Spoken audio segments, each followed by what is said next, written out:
മനസ്സിനെ ഞെക്കുന്ന ഒരു കാര്യം അവതരിപ്പിക്കാനാണ് ഞാൻ ഇവിടെ വന്നത്. ഞെട്ടരുത്. അപ്പൊ തുടങ്ങാം. തുടങ്ങിക്കോ.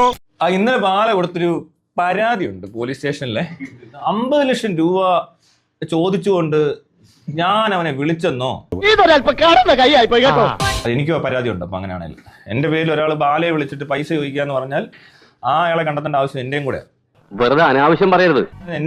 ഞാൻ ഇന്നേ വരെ എന്റെ ജീവിതത്തിൽ ഒരാൾ ചുമ്മാ എന്തെങ്കിലും കാര്യത്തിന് എന്തെങ്കിലും പറഞ്ഞാൽ പോലും എനിക്ക് പൈസ ഞാൻ മേടിക്കാറില്ല. പച്ചവെള്ളം ചവച്ചു കുടിക്കണ പഞ്ചപാവം. ഞാൻ ഇതിനകത്ത് എന്ത് ചെയ്യാനാ 50 ലക്ഷം രൂപ മേടിച്ചിട്ട്? ബാലയുടെ കേസ് പിൻവലിക്കും എലിസബത്ത്.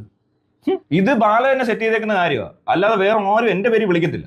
ഇപ്പോഴത്തെ കാലത്ത് ഇങ്ങനെയുള്ള സത്യസന്ധമാരെ കണ്ടുകിട്ടാൻ പാടില്ലേ.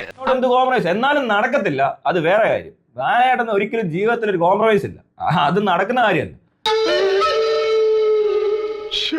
എലിസബത്ത് അവരുടെ കാര്യം പറയുന്നു, ഞാൻ അതിനെ സപ്പോർട്ട് ചെയ്ത് വീഡിയോ ഇടുന്നു. ഇത്രയും നേരിട്ട് കണ്ടിട്ടുണ്ട്. പിന്നെ എന്റെ കേസിൽ സാക്ഷിയാണ് എലിസബത്ത്. എന്ത് ചെയ്യാം, സ്നേഹബന്ധത്തെക്കാൾ കാശിന് വില കൽപ്പിക്കുന്ന ഒരു സമൂഹത്തിൽ ഞാൻ ജനിച്ചുപോയി. ആ തെണ്ടിയുടെ എന്താ പറയണ്ട മനസ്സിലാക്കൽ ഇതൊക്കെയാ. അതിന്റെ പ്രശ്നം കൂടെ അവനീ നീ അനങ്ങത്തില്ല. നീ ഇവിടെ നീ എവിടെയെങ്കിലും ഒരുത്തനെ പോയി തൊട്ട് നോക്കടാ, അപ്പൊ കാണിച്ചു തരാം ബാക്കി. രൂപയുടെ കള്ളപ്പണം നിങ്ങളുടെ നിങ്ങൾ രക്ഷപ്പെടാൻ നോക്കണ്ട. അയ്യോ സാറേ, ഇത് കള്ളപ്പണമല്ല, അത്യധ്വാനം ചെയ്തിട്ട് പിന്നെ ആർക്കെങ്കിലും വേറെ പരാതി ഉണ്ടെ പറ. ഇവൻ അടിച്ചവരും ഉപദ്രവിച്ചവരുണ്ട്, ഇങ്ങോട്ട് വാ, ഇപ്പൊ തീർത്തു കൊടുക്കാം ഇവന്റെ പരിപാടി. ഒരു കയ്യബദ്ധം നാറ്റുകരുത്. ഇവിടെ കൊച്ചി സൈബർ പോലീസ് സ്റ്റേഷനിൽ കാക്കനാട് കംപ്ലയിൻറ്റ് കൊടുത്തിരുന്നു.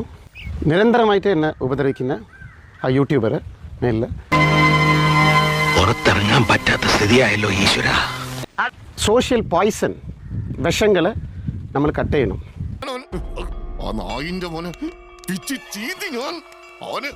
ഇത് പറഞ്ഞിട്ട് പുള്ളി പോലീസിക്ക് കൈക്കൂലി കൊടുക്കുമെന്ന് പറഞ്ഞിട്ട് ഇപ്പം എനിക്ക് കിട്ടിയ ഇൻഫർമേഷൻ തൃക്കാക്കര പോലീസ് സ്റ്റേഷനിൽ 3:30 മണിക്ക് പോയി കംപ്ലയിൻറ്റ് കൊടുക്കാൻ പോകുന്നു എൻ്റെ മേലിൽ.